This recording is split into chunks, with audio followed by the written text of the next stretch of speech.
vou já chamar a palco para falar sobre a tributação das novas relações de trabalho a Adacir Reis, da ABRAP, uma salva de palmas.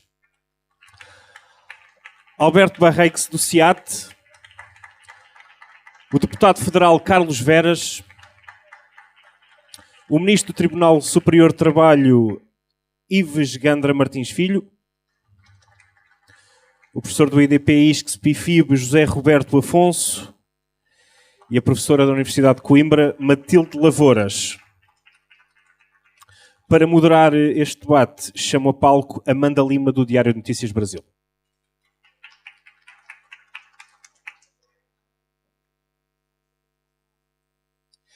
O painel que vai falar sobre a tributação em termos de transição ambiental na sala B será a Cristina McDowell, Denise Lucena, Edilberto Pontes de Lima, Gustavo Vettorato, Adassa Santana, Joaquim Passarinho e Juan Vázquez Zamora.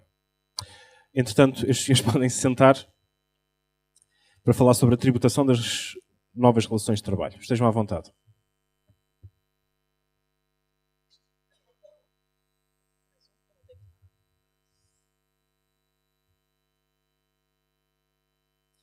Muito bom dia a todos. Obrigada pela presença. Também agradecer ao FIB pelo convite para moderar essa importante conversa. E, antes de mais nada, peço que rigorosamente respeitem o nosso tempo, que já estamos em atraso. E esse é um tema muito interessante, então seria muito importante termos pelo menos um pequeno debate ao final da conversa.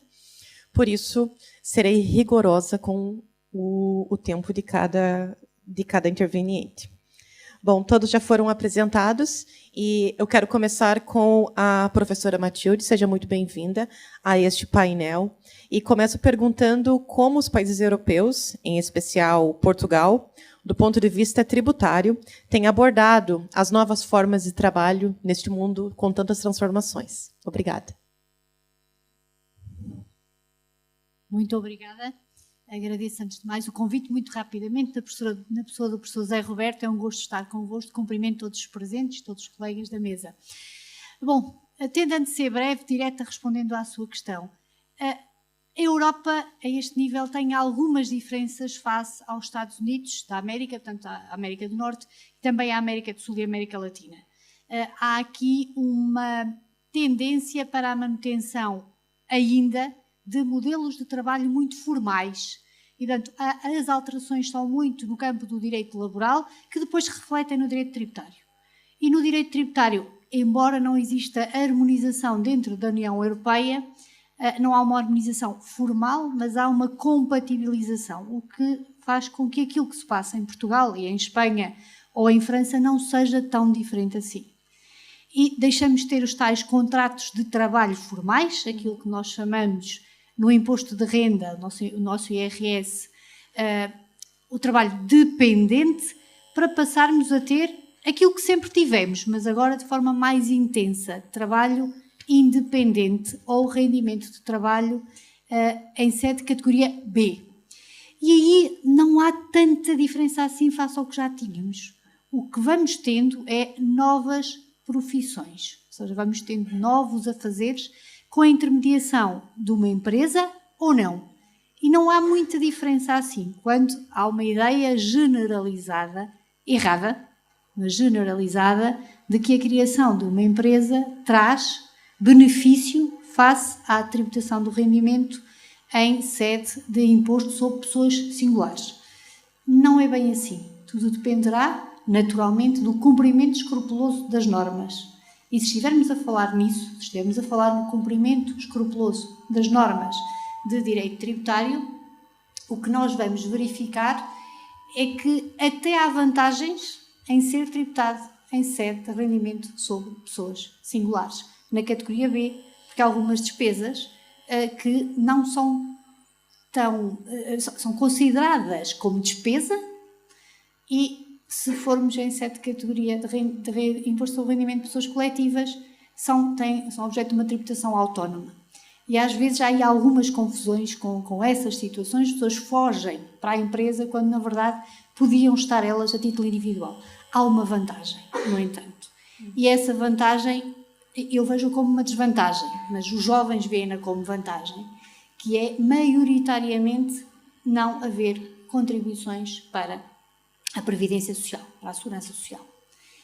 Isso é algo que permite um maior rendimento, uma maior rendibilidade, mas também é verdade que no futuro isto vai ter um impacto.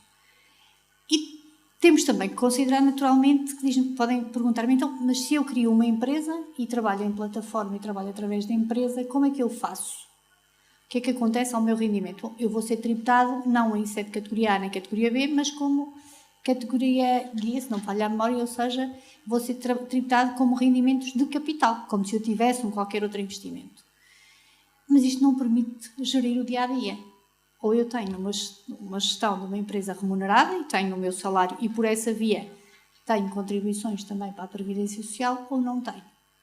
E, portanto, tentando de uma forma muito sintetizar o que eu disse. Ou seja, o caminho já estava feito. O que nós temos visto, ainda não há dados muito concretos que digam se é por causa das plataformas, mas tem-se visto uma transição muito rápida para a plataforma, muitas vezes motivada, a criação da empresa motivada pela própria plataforma para a qual se trabalha. Ou seja, não é tanto um movimento voluntário de eu quero ser independente, com todas as vantagens que isso tem em termos fiscais, vamos esquecer aqui a parte social, que é mais desvantajosa do que vantajosa, mas muitas vezes também motivado pelas plataformas. As plataformas é que pedem essa nova forma de interação, pedem empresas novas para cada plataforma. Há pessoas que têm várias empresas que trabalham para plataformas diferentes, mas isto não é nada de novo. Pensem, por exemplo, no que acontecia, o que acontece ainda com empresas internacionais de franchising.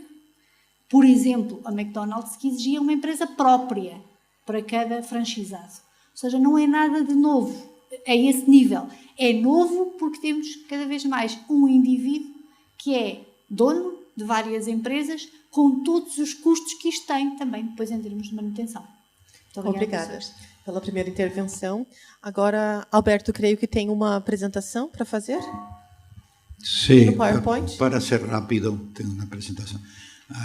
Gracias a Hadassah, gracias a Luisa, ninguna gracias a Roberto, porque me ha traído mucha pena, pero me voy a vengar, lo voy a pedir que me ayude en un artículo.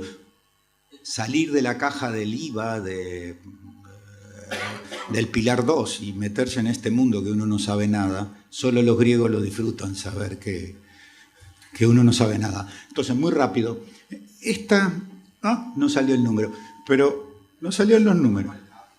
Sí, pero rápidamente, esto es para demostrar que entre el impuesto a la renta dependiente del salario, una lástima que no tengo el número, pero el impuesto a la renta dependiente del salario son las rayas verdes, que es la seguridad social, y la otra. Es el 50%. En América Latina es bajísimo. No sé por qué no salieron en este. Pero esta es la que importa, es la clave. Nosotros tenemos de la recaudación entre el 50 y el 70%. No me salieron los números. Y esta es la clave del juego. Lo que ustedes ven en azul es el impuesto a la renta. Es menos del 10% de la recaudación. Es 2-3%. En cambio, seguridad social, verde. Y el rojo, me van a tener que creer que es la parte de salario del impuesto a la renta, es prácticamente 75-80%, dependiendo de los países. Maldición que no salió. Porque esta es la clave del juego. El resto casi no interesa. Vamos rápido, porque además no lo manejo bien. A ver si sale algún número. ¿Quién me la está pasando? Bien, esto es más o menos la seguridad social. ¿Cuánto es de la seguridad social y el producto per cápita? Ustedes lo tienen ahí y ahí empiezan a ver dónde está el problema, quién está sobre la línea. Aquí hay un problema serio en el sentido de que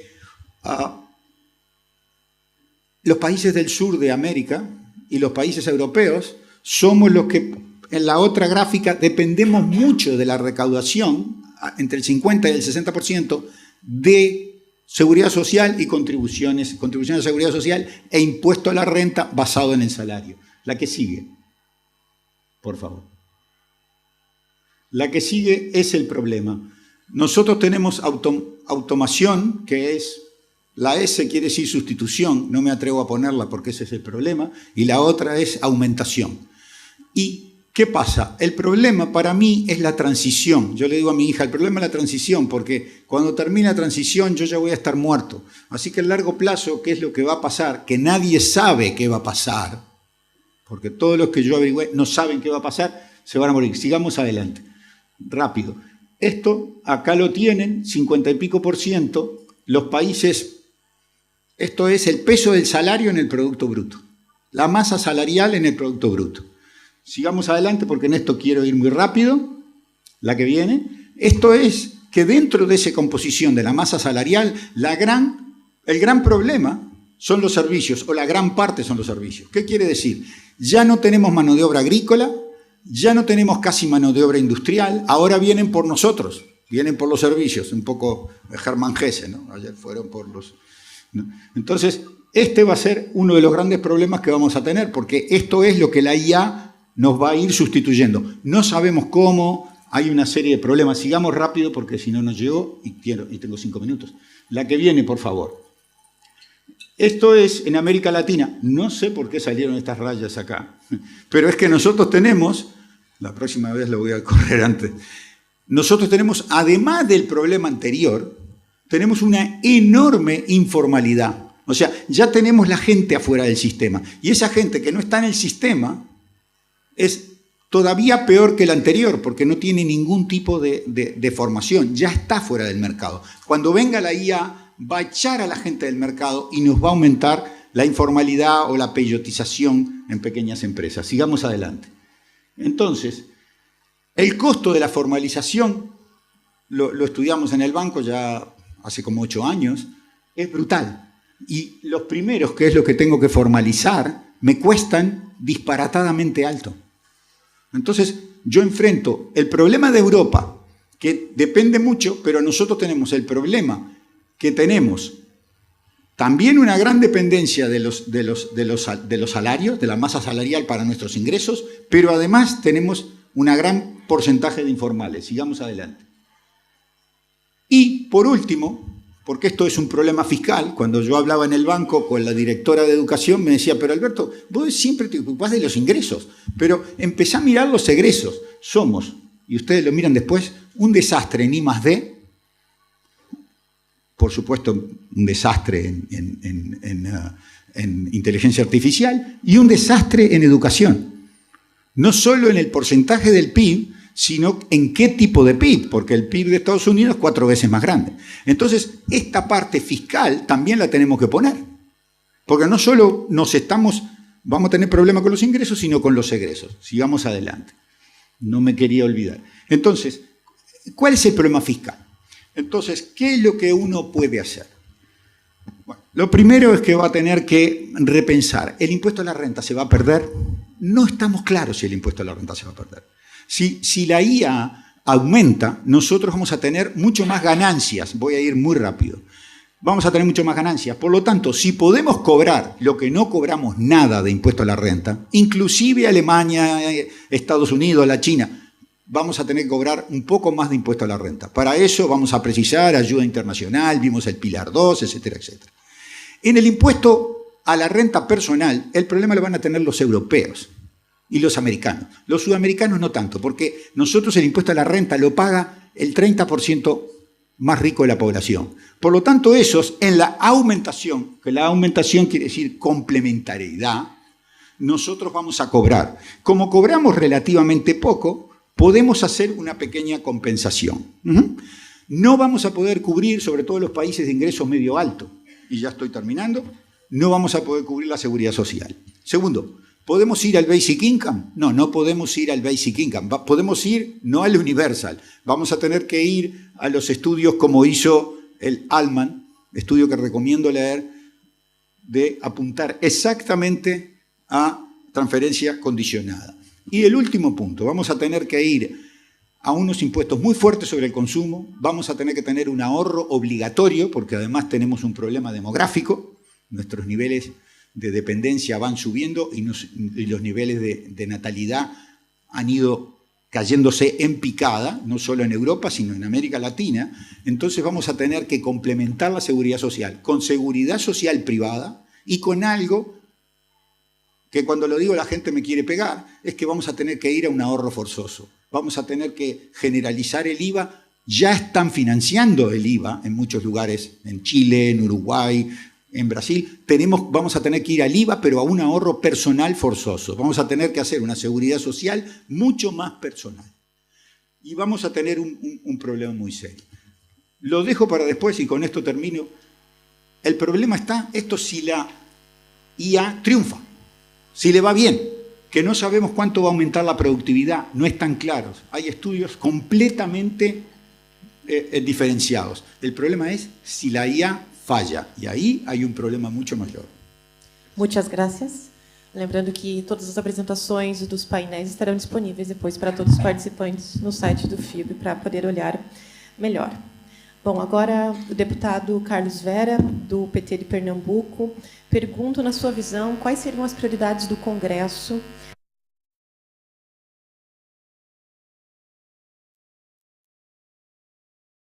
do trabalhador? Obrigado. Primeiro, agradecer o convite, inclusive nosso companheiro Celso. Eu tive a grata satisfação, quando assumi a primeira secretaria da Câmara dos Deputados, tê-lo como nosso diretor-geral, que nos possibilitou começar bem naquele espaço tão importante para o Congresso Nacional. Acho que quando a gente fala de tributação, primeiro, a palavra já é impopular.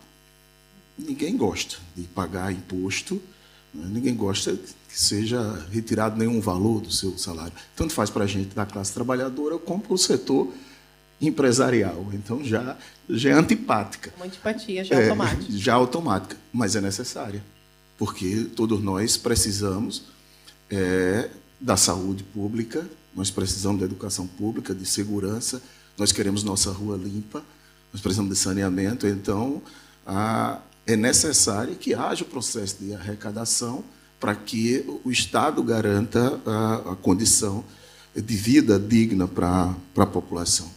E nesse debate, o que a gente precisa debater, e o debate sobre a tributação, não é apenas um debate econômico. Que sociedade nós queremos?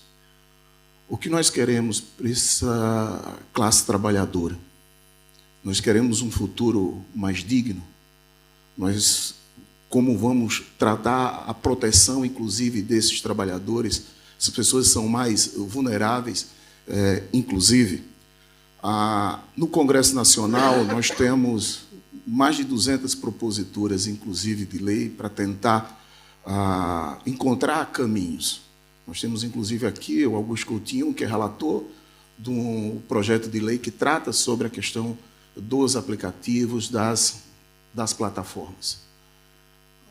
Hoje, um trabalhador que trabalha no aplicativo, ele tem que rodar no seu carro em torno de 10 horas para fazer líquido em torno de 100, 120 reais por dia. Porque ele tem a manutenção, ele não recebe pelo tempo de deslocamento, ele só recebe pelo tempo corrido.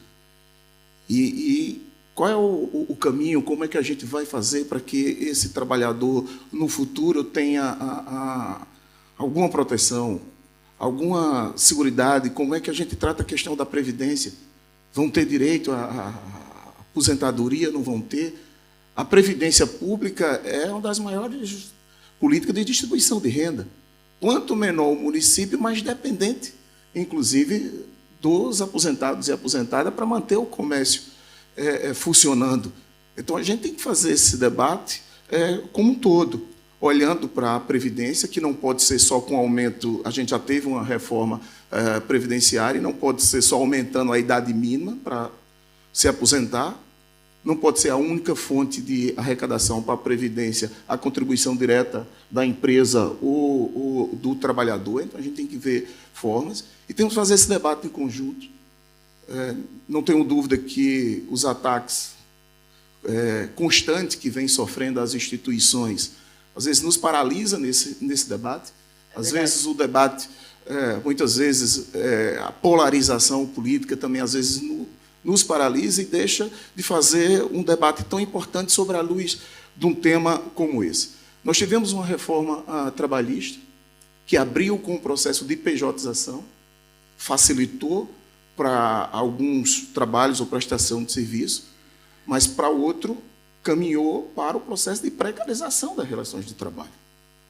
Não dá, do jeito que caminha, e a gente tem que ter cuidado, ministro, para daqui a pouco um cortador de cana não está sendo um PJ, a empregada doméstica se tornar um PJ.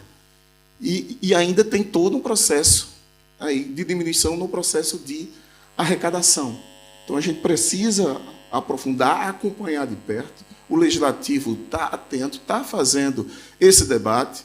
O Supremo Tribunal Federal também está julgando se há ou não há essa relação trabalhista entre os trabalhadores e as plataformas. E esse é um debate que nós precisamos acompanhar e que o Congresso vai estar bastante atento. É claro que mudou as relações de trabalho, mudou o mundo do trabalho, a tecnologia veio, avança, moderniza, facilita, mas também substitui e cria novas frentes de trabalho. Obrigada por essa primeira intervenção. Agora, o ministro Ives Gandra Filho, qual é a sua avaliação da atual legislação trabalhista? Ao seu ver, que atualizações, que modernizações precisam ser feitas nesse momento? Bom dia a todos. Amanda, e agradecer o Zé Roberto Afonso pelo convite, também o Luciano que está aí também pelo convite. Assim, sendo muito objetivo e fazendo uma autocrítica do poder judiciário, hoje nós temos no Brasil um ativismo judiciário muito grande. Nós acabamos avançando naquilo que seria próprio do legislativo. Eu tive como orientador de tese de mestrado na UNB o ministro Moreira Alves. Ele dizia que o juiz pode ser legislador negativo, dizer que uma lei é inconstitucional, mas ele não pode ser legislador positivo de se substituir ao legislador. E o que nós vemos hoje no Brasil? Exemplo, a questão da uberização ou pejotização. Meu tribunal acaba, por pelo menos 4 das suas turmas, reconhecendo o vínculo direto. E conhecendo de recursos que chegam a lá, que só poderiam vir em matéria de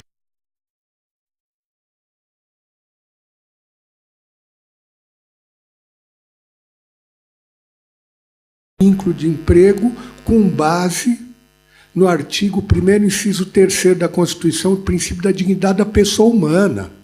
A partir daí, eu pegar princípios genéricos de baixa densidade normativa e retirar obrigações de conteúdo econômico, eu não posso fazer.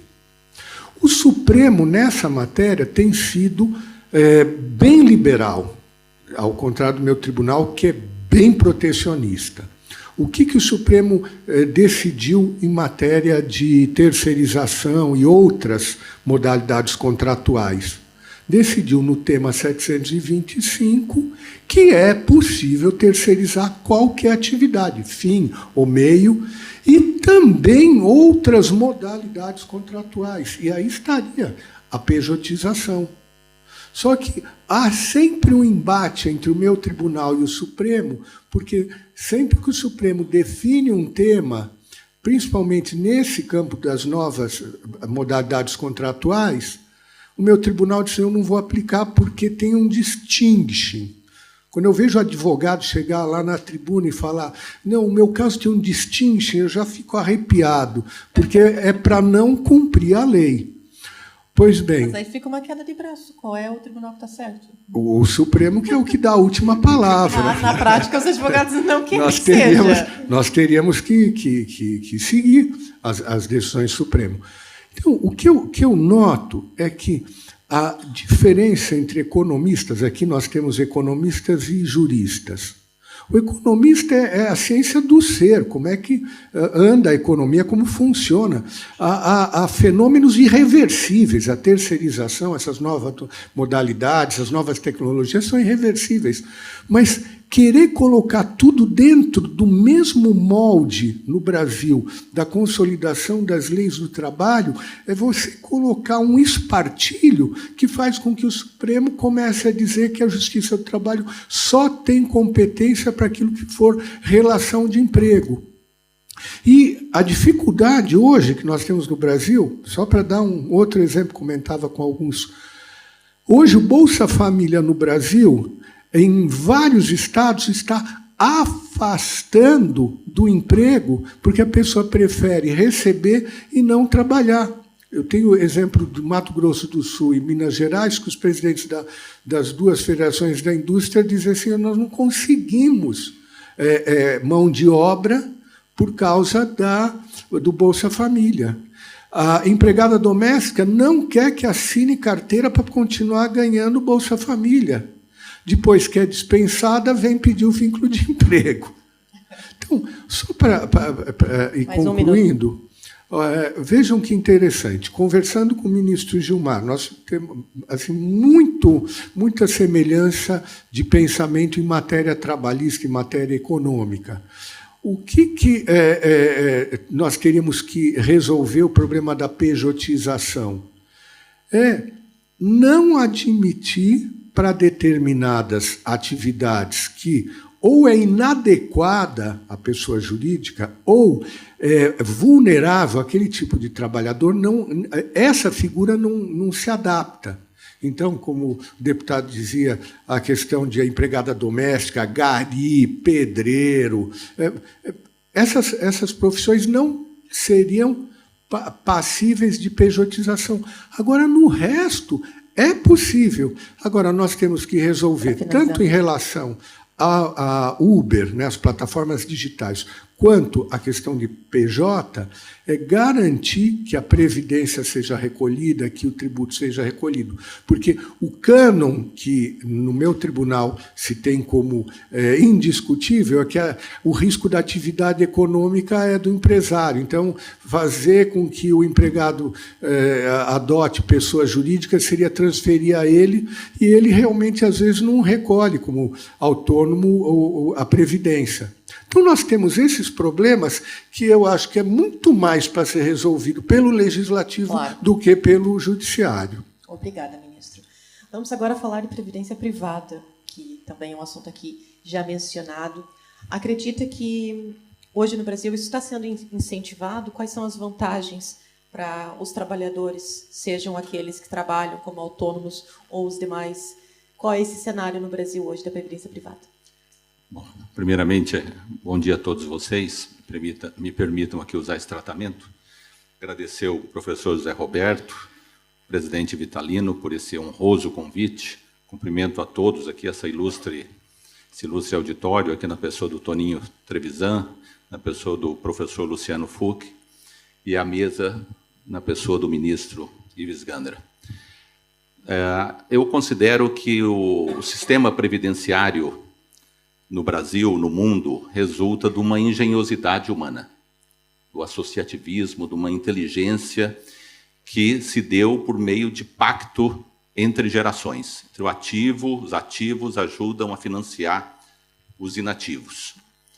Isso, hoje, com as alterações das relações de trabalho, nós temos a inteligência artificial, o professor Alberto falou, professora, inteligência artificial, que eu acho que é uma revolução que nós estamos vivendo. A pejotização, como disse o ministro Ives, é outra realidade, talvez com alguns refinamentos, mas é uma realidade que se impõe.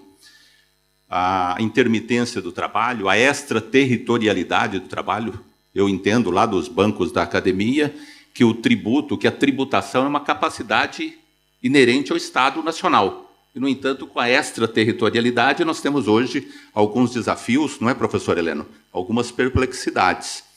De modo que o regime geral de previdência social, baseado no pacto entre gerações, que foi uma conquista da civilização, no Brasil nos anos 20 do século passado, começou isso, hoje está realmente em xeque.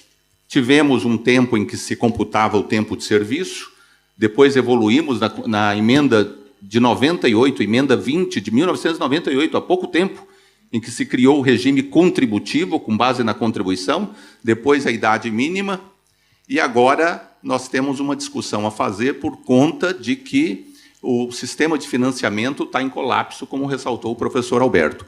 É óbvio que, nesse contexto, a previdência privada, capitalizada, que não há o pacto entre gerações, cada um constitui seu fundo, e esse fundo, acumulado ao longo de muitos anos, ao final será convertido em benefício para o próprio titular daquelas reservas. Essa previdência privada deixou de ser aquela coisa, o estereótipo, é previdência dos ricos, é previdência de alta renda. Sim, é verdade.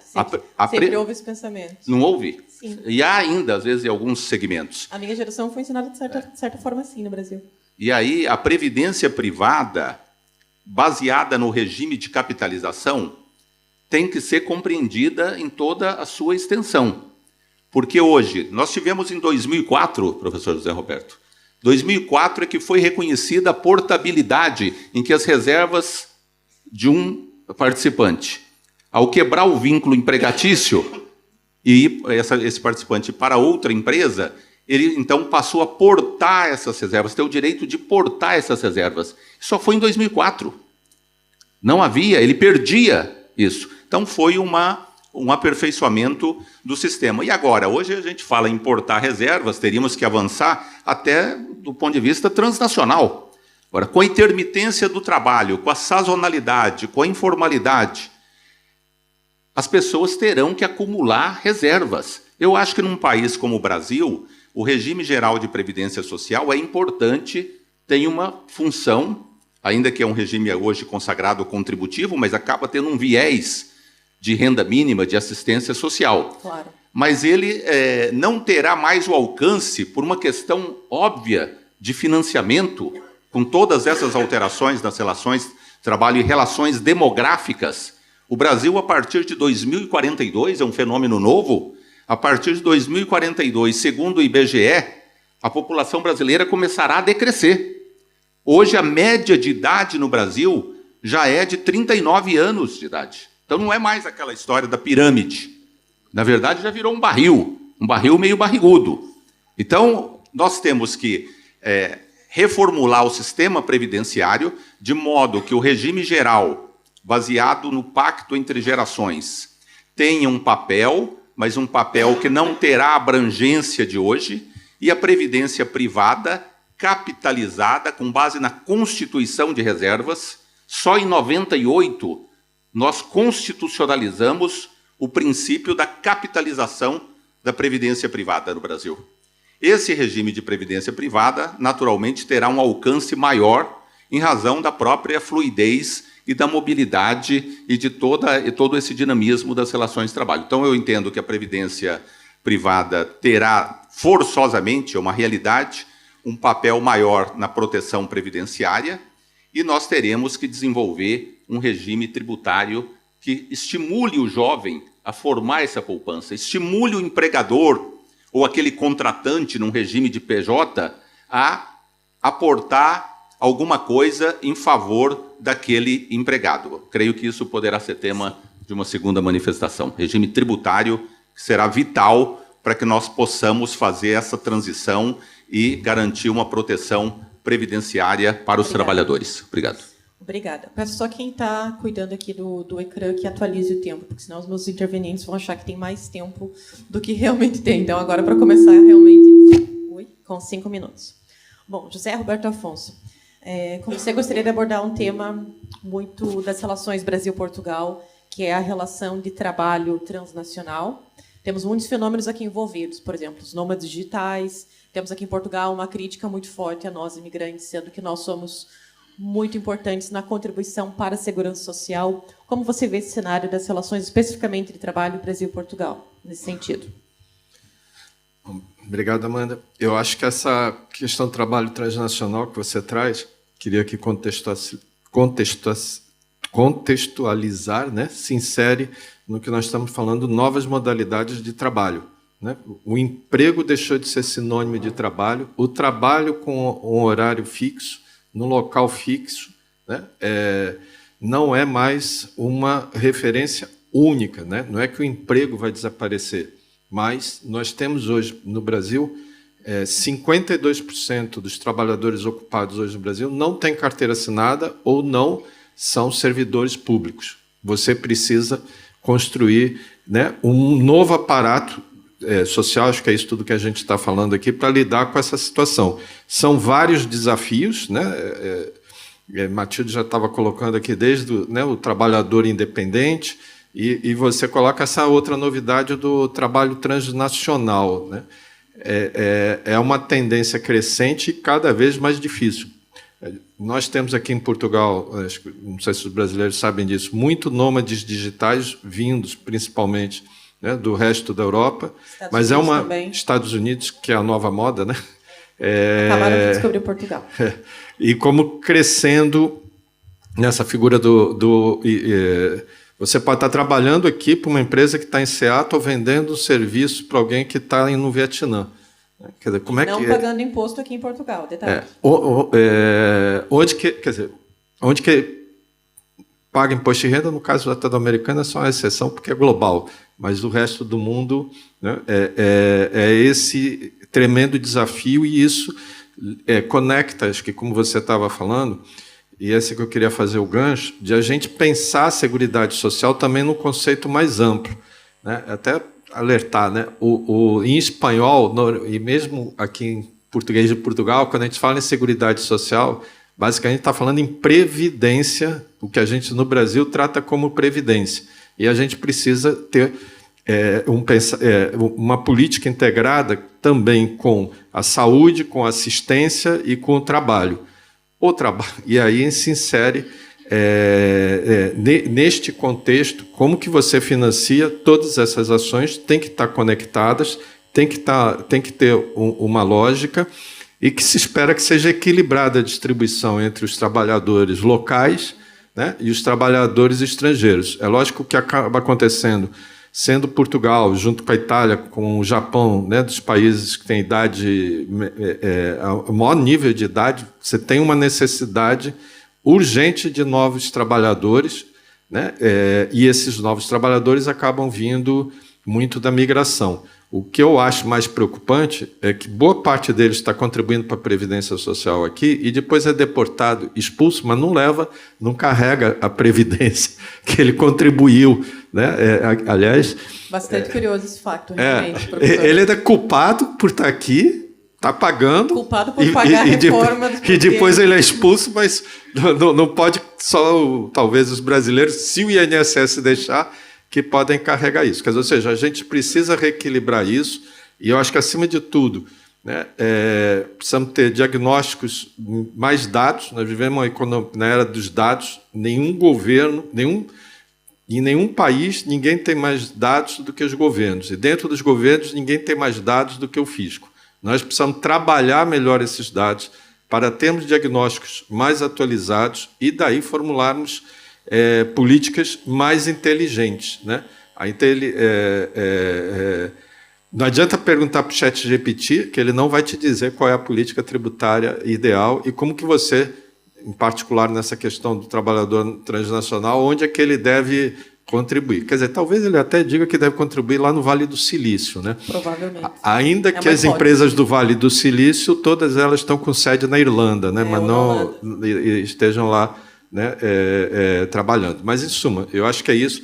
Precisa ter uma visão mais abrangente e, sobretudo, mais inteligente para coordenar melhor e harmonizar essas diferentes políticas de gasto e, daí, também de financiamento. Perfeito. Obrigada, Zé. Matilde, agora para uma segunda ronda, eu peço que o tempo seja mais curto, de apenas 3 minutos, para a gente conseguir fazer algumas perguntas no final. E ainda temos mais um painel antes do almoço. Professora, eu quero continuar nessa linha da questão dos nômades digitais e do trabalho. Como vê aqui em Portugal? Portugal é um país que está sendo muito procurado por esses nômades digitais, porque para eles Portugal é um país barato, diante daquilo que eles recebem, diferente do nós que trabalhamos aqui, não é? Como vê a taxação desses trabalhadores, como vê essa, digamos, novidade e como isso pode prejudicar ou não o sistema tributário e a Seguridade Social aqui em Portugal? Muito obrigada. Eu sou muito otimista e, portanto, eu vejo as coisas sempre numa perspectiva otimista. Há atualmente uma dificuldade grande em tributar rendimentos de residentes temporários, como é o caso dos nómadas digitais, sobretudo porque não é possível detectar os rendimentos.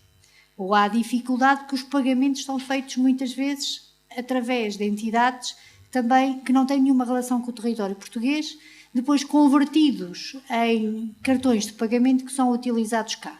Não podemos esquecer-nos que o IVA é pago por quem reside cá. Portanto, se eles estão cá e se consomem cá, vão pagar IVA.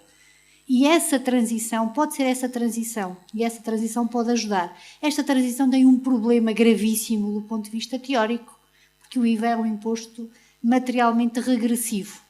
Ou seja, temos o problema depois do outro lado. Mas o IVA ajuda. Portanto, eles IVA pagam, estão cá, pagam IVA. Se adquirirem um imóvel, pagam IMT, o imposto dinâmico sobre património, pagam IMI, que é o imposto estático sobre património, e, portanto, têm outros impostos que vão pagar. O imposto de renda, se forem cumpridos todos os ditames, também pagam. Pagam uma taxa liberatória mais baixa, neste caso muito mais baixa, porque tem um regime favorável, mas repare, eu prefiro recolher 10% de 1 milhão do que não recolher nada desse milhão. Ou seja, nós temos que encontrar aqui um equilíbrio também entre as duas coisas. Há um problema que eu pegava ali um bocadinho daquilo que o professor José Roberto estava a falar, a questão das contribuições para a segurança social e outra coisa, a utilização de serviços públicos, e aqui públicos não no sentido técnico, mas fornecidos pelo Estado, escolas, hospitais públicos, que são tendencialmente gratuitos. Esse é um outro problema. Há uma tentativa de ligação do usufruto desses serviços a quem tenha residência efetiva. Ao ter residência efetiva, depois entraríamos aí num outro esquema. Isso foi abandonado, mas havia essa ideia de que teria de ser assim, até depois para permitir a portabilidade também das contribuições dentro da União Europeia. Isso já é possível, portanto eu posso ir trabalhando em vários países, aposento-me num deles e a aposentadoria é calculada com base na globalidade, sendo cada um deles responsável pelo pagamento. Se calhar o alargamento disto à escala global ajuda. Eu não vejo os nómadas digitais como uma ameaça. Nós sabemos que Portugal é um país interessante, tem sol, apesar de tudo, tem um custo de vida baixo. Para eles. Para eles. Não para nós. Não para nós, exatamente. É importante que isso fique demarcado para quem não mora aqui em Portugal. É porque depois o que é que acontece? O que acontece é uma subida generalizada do custo de vida para todos.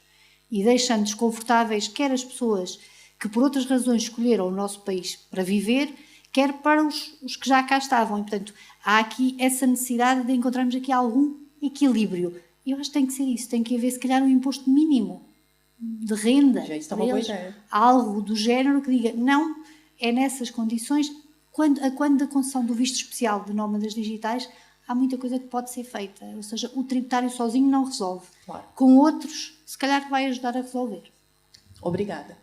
Bom, peço que ajustem aqui de novo o tempo, porque novamente não começou no tempo correto. Alberto, eu pergunto qual é o país modelo que vê hoje em dia, que tem o melhor sistema para a tributação e para a seguridade social diante de toda essa mudança no mercado de trabalho?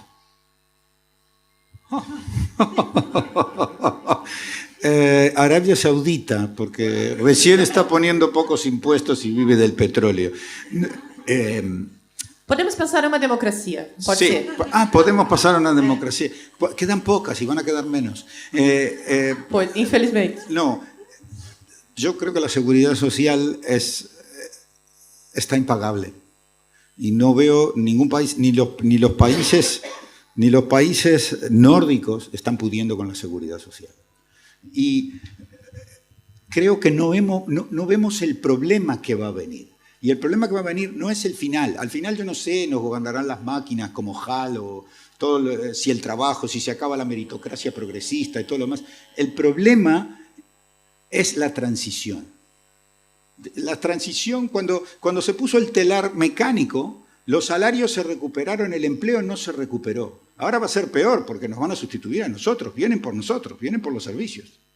Entonces ya no vienen por las máquinas o por el campo, que no hay prácticamente trabajo. No, yo no creo que haya sinceramente un modelo que no incluya responsabilidad personal, ahorro forzoso mediante el consumo y además un enorme bien y un enorme gasto público, en especial en Latinoamérica, porque nosotros somos un desastre educacional. Cada vez que hablo con la directora de educación, me dice, Alberto, cada vez más impuestos y cada vez menos gasto en educación.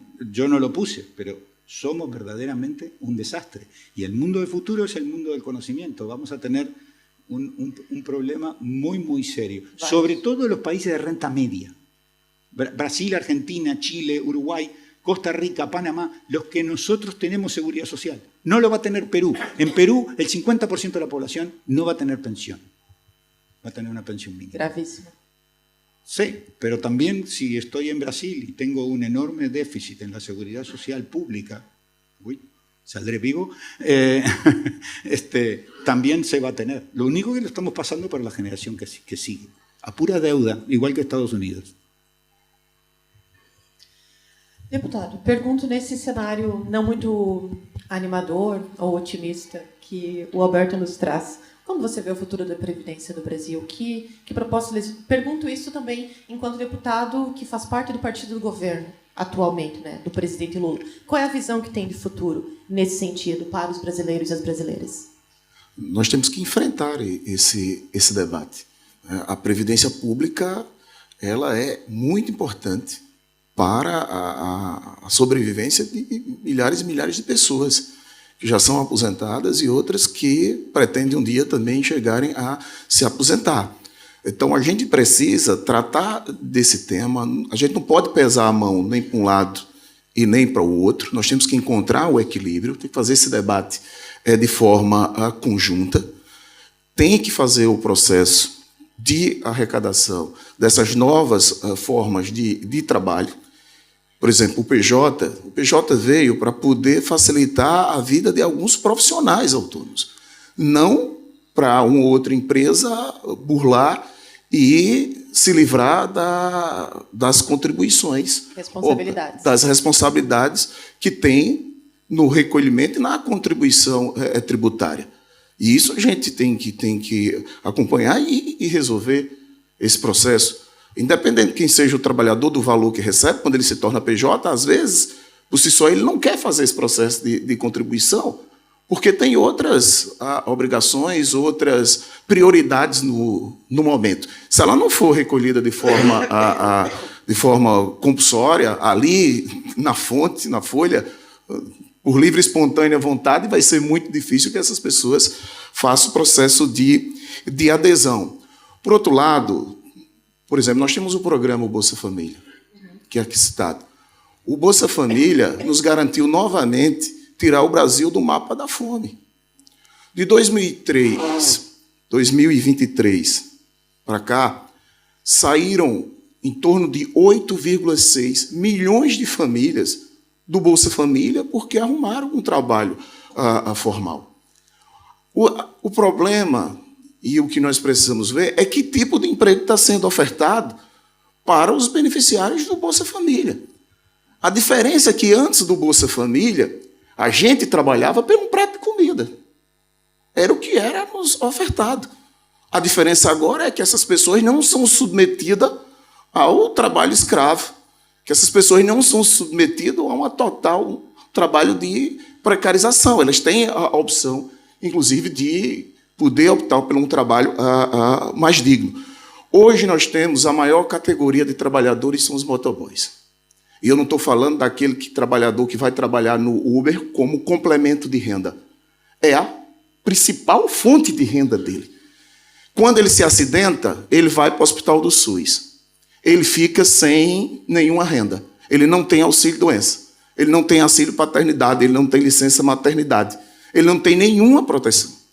Então, esse é um debate que nós precisamos encarar, temos que fazer, porque esses trabalhadores estão desacobertados, sem nenhuma proteção. E, para finalizar, porque a gente, às vezes, escuta em alguns debates, o trabalhador não quer ser seletista, não quer ser da CLT, não quer esse vínculo. Será que fizeram a pergunta correta a ele?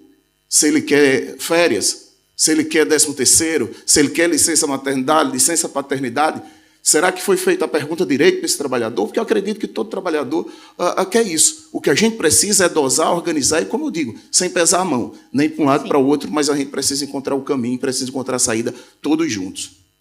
Obrigada. Eu ia fazer um comentário antes e acabei por esquecer. Quando você disse que, às vezes, o Congresso fica paralisado e não discute pautas importantes como essa, porque temos aí alguns deputados que preferem subir em cima da mesa, preferem fazer figura de palhaço com fita na boca e tudo mais, ou querendo aprovar propostas, digamos, muito indecentes, e os problemas do Brasil acabam ficando para trás por conta destes não tão nobres deputados e deputadas. Bom, mas seguimos, ministro. Eu quero insistir na minha primeira pergunta, que, na verdade, você acabou respondendo a segunda pergunta que eu ia fazer, que era em relação à pejotização. Eu pergunto, na sua visão, quais reformas são urgentes na lei laboral no Brasil para equilibrar melhor as contas e para melhorar a vida dos trabalhadores e dos empregados, dos empregadores também?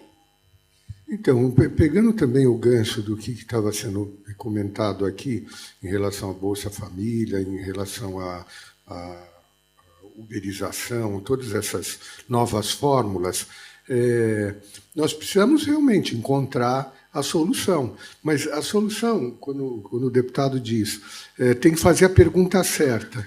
Olha, os trabalhadores não são bobos. O trabalhador não é bobo. Eu não quero ter a subordinação. Se você perguntar para quem está operando Uber, 85% não querem carteira assinada. Eu tenho dois servidores do meu gabinete que depois do expediente vão fazer Uber. O tribunal está pagando pouco, então. Não, e ganha bem. O tribunal está pagando pouco. Ganha bem. A mesma coisa, a relação do Bolsa Família com afastar do emprego. Não é o que está sendo oferecido. O que a Federação das Indústrias do Mato Grosso do Sul e de Minas Gerais propunham, e estavam propondo até para o governo, é pagar durante um certo período ainda o Bolsa Família com emprego, enquanto o trabalhador está se capacitando. E, a partir daí, acabar com o Bolsa Família. Não é possível programas assistenciais permanentes. É para quebrar um galho, para resolver um problema ocasional. Então, essas... a desigualdade social não é um problema ocasional, infelizmente. Sim, mas, ao mesmo tempo, quando você acomoda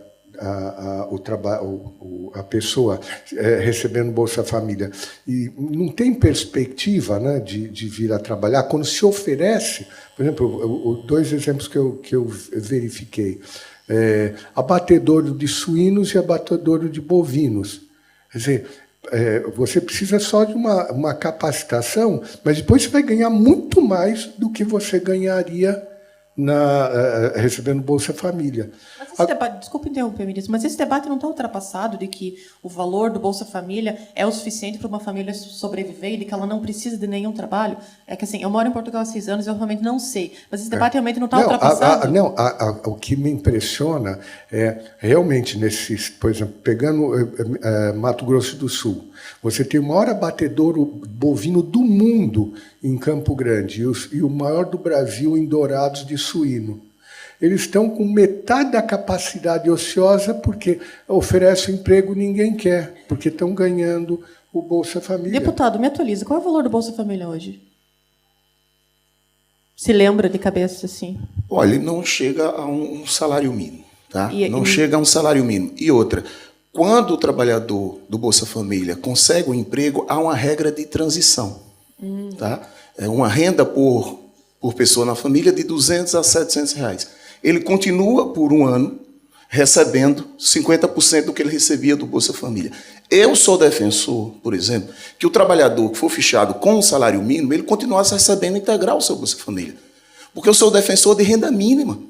É inadmissível, gente, que uma família de 3, 4 pessoas consiga sobreviver com dignidade, com qualidade, com um salário mínimo apenas. Não, eu faço essa pergunta justamente porque me parece, pensando na realidade, né, que uma pessoa não vai aceitar um emprego porque ela recebe Bolsa Família. Não, É contra fatos, não argumentos. Não, mas é realmente assim. Essa É a o que está pergunta. acontecendo em Minas e Mato Grosso do Sul. Os presidentes das federações estão procurando o governo para ver se encontra uma fórmula, porque não conseguem. Tem mão de obra, mas não quer trabalhar. Então, o que nós temos, eu volto a repetir, hoje o judiciário brasileiro está gerando muita insegurança jurídica, porque cada juiz dá uma decisão de forma diferente, as instâncias não observam por disciplina judiciária o que foi decidido pela instância superior, invade a seara legislativa, e muitas dessas matérias é típica para o Congresso Nacional. E algumas que o Congresso não legislou, foi silêncio eloquente, não foi que está sendo omisso. E aí, muitas vezes, o Supremo acaba entrando num ativismo que depois faz com que todo o Poder Judiciário brasileiro se sinta no direito de, bom, se o Supremo faz assim, por que eu não vou poder fazer? Certo. Obrigada.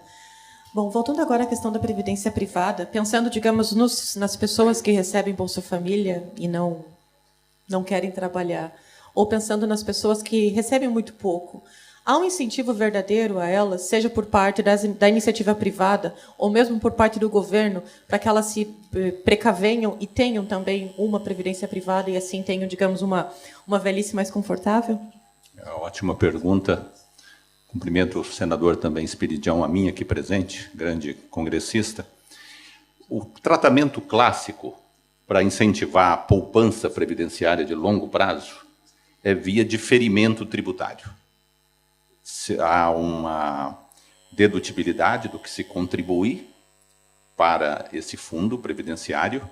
Esse fundo, obviamente, num regime de capitalização, ele tem que ser protegido frente à inflação e taxa de juros, então, aos investimentos, volta para o fundo o que se produz de resultado, e, ao final, essa poupança que é protegida, deputado Carlos Veras, na fase de acumulação, quando essa poupança se converte em benefício, é tributado.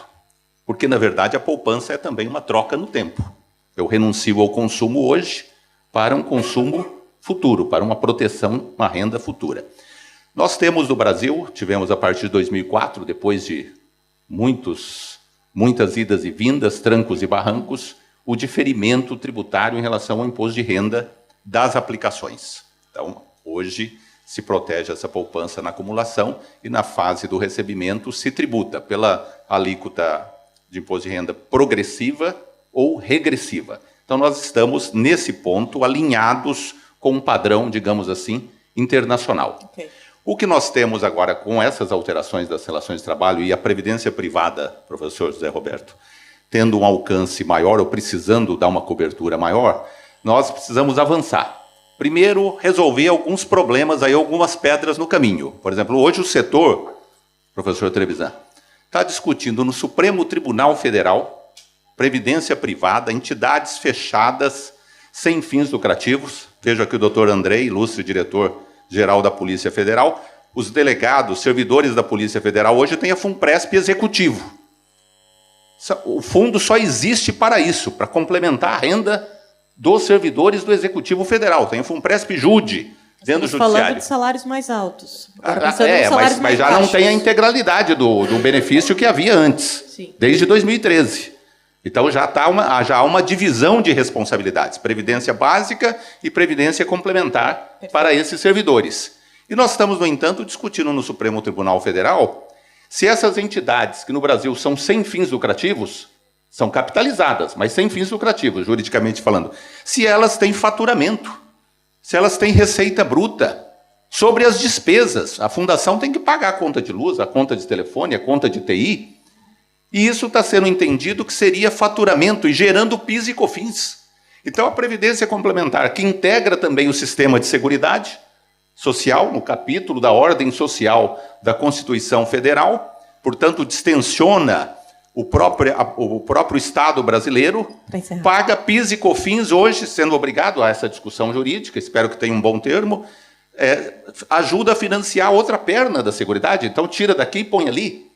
Então é uma coisa assim, um pouco irracional. E, por fim, nós temos que avançar, porque hoje as empresas que optam pelo lucro presumido, claro, se o lucro é presumido, ali, então, elas não têm a despesa real. Mas nós teríamos que ter, a meu ver, dada a realidade hoje, que abrir uma exceção de modo que os empregadores médios, pequenos, pudessem, para ajudar a prover a aposentadoria dos seus empregados, num regime de capitalização, poder deduzir esse aporte para os seus empregados. Nós teríamos um grande avanço em termos de fomento, de estímulo a essa previdência individual capitalizada, dada essa realidade e a complexidade das relações de trabalho. Obrigado. Agora, para a última intervenção, José Roberto Afonso, insisto na questão também em relação ao Brasil-Portugal, porque nós, brasileiros, enquanto imigrantes, somos a maior comunidade aqui, e, como já falei antes, somos bastante responsáveis pela sustentabilidade da segurança social. Como você avalia o atual modelo português? Você acha que ele é sustentável a longo prazo? E ainda mais pensando em tantas alterações que vêm acontecendo, em que Portugal dá um recado claro e oficial de que quer a entrada de menos imigrantes no país? Vamos lá, Amanda.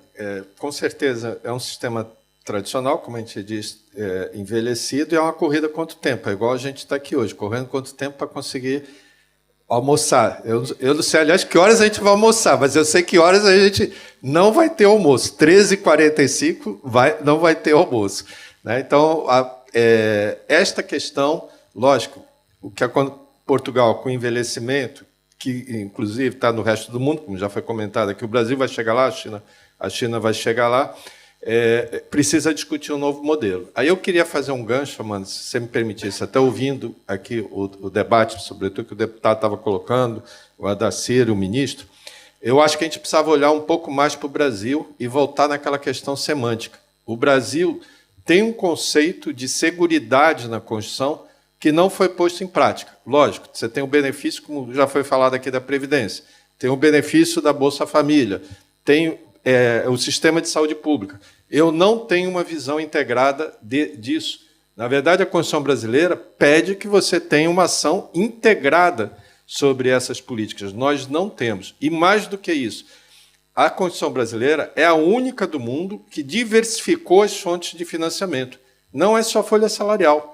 Né? Como a professora Matilde estava lembrando, na Constituição brasileira está COFINS e PIS, que vão ser substituídos pelo CBS, ou seja, contribuição sobre a receita de quem consome, e esta contribuição vai para financiar a Seguridade Social, como também uma contribuição sobre o lucro, além do imposto de renda. Tinha que olhar o todo. Quando a gente olha o todo, hoje o que a gente tem no Brasil é um negócio estranho, é uma injustiça. Quero te dar um exemplo. Das 9 milhões de empresas brasileiras, 69% não têm empregados. Portugal ainda não está aí, mas vai caminhar para isso, que é a tendência ao trabalho independente do mundo inteiro. Essas empresas que não têm empregado, se ela estiver no Simples, ela tem que contribuir sobre a receita. Ou seja, ela paga para a Previdência sem ter empregado, sem estar gerando aposentado no futuro. Ela contribui para o PIS, e para onde que vai o PIS? Seguro-desemprego. Mas se ela não tem empregado, ninguém vai ficar desempregado por causa dela, mas ela está contribuindo. E ainda se fala em renúncia tributária, que é uma coisa que eu confesso que eu não consigo entender. Quando a gente soma tudo, vai acabar aqui meu tempo, o que acontece no Brasil? Quanto menor a empresa, mais ela contribui para a Seguridade Social.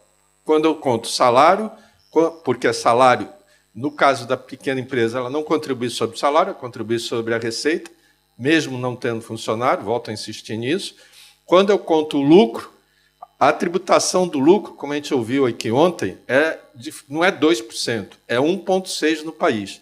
Só que as empresas do lucro presumido pagam 3,7%, que é onde está o grosso do emprego do setor de serviço. As empresas do Simples pagam tanto quanto as empresas do lucro real, que são as maiores empresas do país. No COFINS, a situação inverte não, perdão.